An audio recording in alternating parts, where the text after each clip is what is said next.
All right, folks, this is going to be our last couple of slides to talk about today. Last big element in making possible the civil rights revolution of the 50s and 60s would be the efforts of the presidency of Lyndon Baines Johnson. Johnson has gone down in history as something of a failed president because of the Vietnam War and the fact that he escalated the American role in that conflict and doesn't seem to have had an effective strategy either to end the war or to win it. A lot of his social programs, as we discussed last week, have become rather controversial, the so-called Great Society. But arguably, Johnson made some major contributions to the cause of civil rights. And this involved a lot of his own commitments. Johnson originally had been very much a segregationist. He was from a part of Texas that had been settled by people from other parts of the South. And in the 40s and early 50s, he had a record of voting against civil rights legislation. Somewhere along the line, Johnson made a conversion. And after he converted, he became a passionate supporter of civil rights. Okay, what was important here was his skill at getting legislation through Congress. He had been in both houses of Congress. He'd risen to be Senate Majority Leader. He got to know as many members of both houses of Congress as he could, getting to know what made them tick, whose ego to stroke, all this. And this is very important in getting the '64 Civil Rights Act through the Congress. In 1964, people sometimes forget, the Democratic Party in the Southeast was dominated by die-hard segregationists, so-called Dixiecrats. And Johnson had to work with Republicans to get the Civil Rights Act of '64 through Congress. And so he worked with them. He didn't call them dirty names when he had disagreements with them. He didn't impugn their motives. He'd sit down and talk to them. And so he pulled out all stops in getting the '64 Civil Rights Act through Congress. Okay, what all did he accomplish? Okay, well, for one thing, you had one part of the act that put an end to racial discrimination in providing public accommodations. The constitutional basis of this was in the Commerce Clause. The idea was, well, racial discrimination in providing public accommodations interferes with the free flow of interstate commerce, and therefore Congress could regulate it. Now, some of you have seen documentaries of the South before the '64 Civil Rights Act, and you see the whites-only signs in movie theaters, restaurants, things like that. Okay? Those were quite legal up until 1964. After '64, they were outlawed.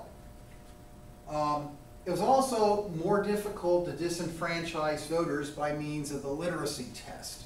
Literacy tests had been used, that had been administered in such a way as to discriminate against people who wanted to vote. And the test administrator could ask questions that practically nobody could answer and use that as an excuse not to let somebody register to vote. That was restricted under the '64 Act. Now, one title of the Act outlawed discrimination in employment in many cases. Little mom and pop businesses could still discriminate on the basis of racial discrimination, on the basis of race. However, employers that employed more than 15 people couldn't do so anymore supposedly because this would interfere with the free flow of commerce. Now, after Johnson pulled out all stops to get his act through Congress, his Department of Justice rigorously pushed this particular the provisions of this particular law. Okay, in a number of court cases, the Supreme Court upheld the Johnson administration's attempts to make businesses cease discrimination in the provision of public accommodations. Okay, so there are a number of court cases in '64, right after the act was passed, in which the Johnson administration came down on somebody who was discriminating against customers, and the court upheld the Johnson administration's side. Now, so the Supreme Court upheld most of the '64 Civil Rights Act. Johnson himself would win a major victory in the 1964 presidential campaign. Johnson had not been elected president the first time. He had simply got the job because he had been vice president when Kennedy was assassinated. '64, he would win the presidency on his own, and many members of Congress would be elected with him. Okay, and so he wound up winning a big electoral mandate. He has a whole bunch of new members of Congress who've all run on a platform of supporting his domestic programs. Now, Johnson wasted very little time in using his electoral mandate. He got Medicare through Congress, and though there's provisions of Medicare that says any health provider that accepts federal funds is not going to discriminate against customers on the basis of race. He also got the Voting Rights Act through Congress in early '65, and this was aimed at preventing discrimination in voter registration. And this suspended the use of literacy tests. It also put an end to what were called poll taxes. Now, poll tax was simply a fee somebody had to pay to register to vote. And the fee could be a little stiff for somebody who wasn't well off financially. Now, thing is, there are also these laws that established poll taxes.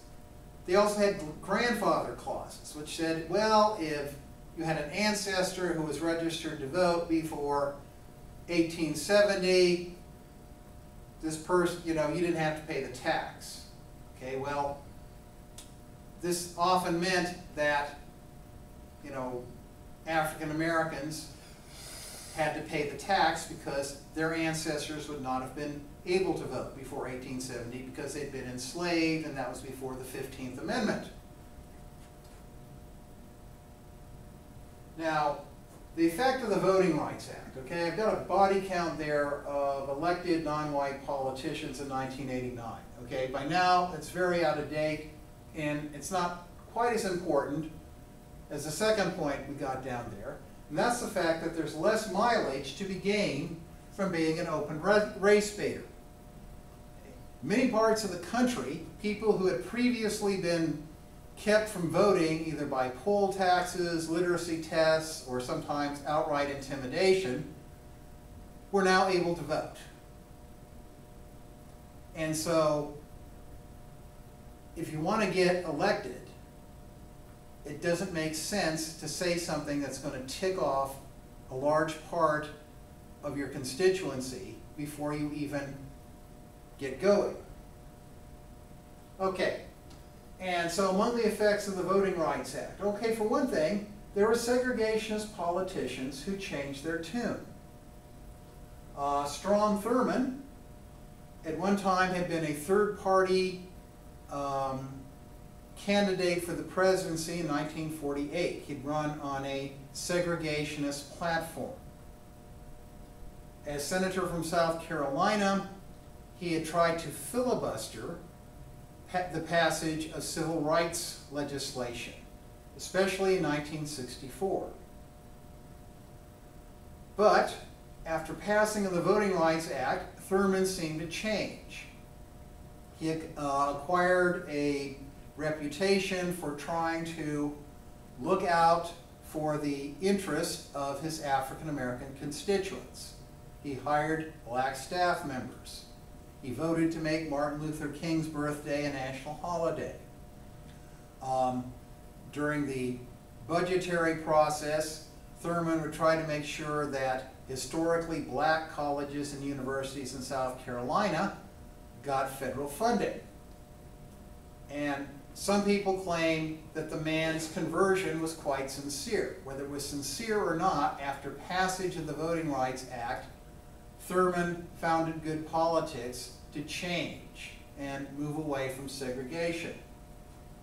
George Wallace, the former governor of Alabama, Mr. Segregation today, segregation tomorrow, segregation forever. I will stand in the schoolhouse door. That George Wallace. In the 70s, he changed his tune.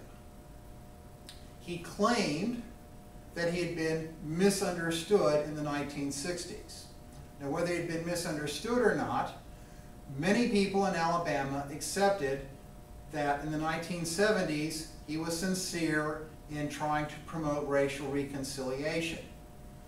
Now, I've never lived in Alabama, thankfully, but friends of mine from that state tell me that they had black friends who voted for Wallace for governor because after the 1970s, he did abandon race baiting. He tried to be the governor of all Alabamians. I can even remember when I was in high school. Here I am dating myself again.